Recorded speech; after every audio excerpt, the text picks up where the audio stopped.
preceding signal was a test of the public warning system on weather radio station KEC74. During potentially dangerous weather situations, especially no receivers can be automatically activated by the signal to warn of the impending hazard.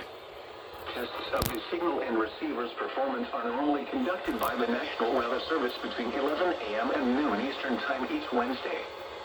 If there is a threat of severe weather, the test will be postponed to the next available good weather day.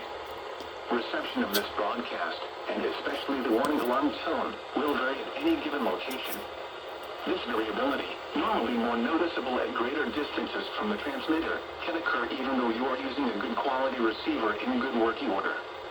The warning alarm tone will be activated for hazardous watches and warnings for the following counties in Indiana: Boone, Decatur, Delaware, Hamilton, Tinkoff, Hendricks, Henry, Johnson, Madison, Marion, Morgan, Rush, Shelby, and Tipton.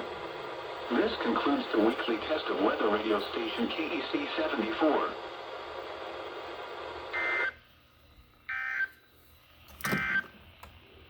And now a look at your forecast for Indianapolis and central Indiana. Rest of today: cloudy with chance of showers and isolated thunderstorms early in the afternoon. Then partly cloudy with numerous showers and scattered thunderstorms in the afternoon. Highs in the upper 70s. South winds 10 to 15 miles an hour with gusts to around 30 miles an hour. Chance of precipitation 70%. For tonight, mostly cloudy. Showers and numerous thunderstorms through midnight. Then scattered showers and isolated thunderstorms toward daybreak. Lows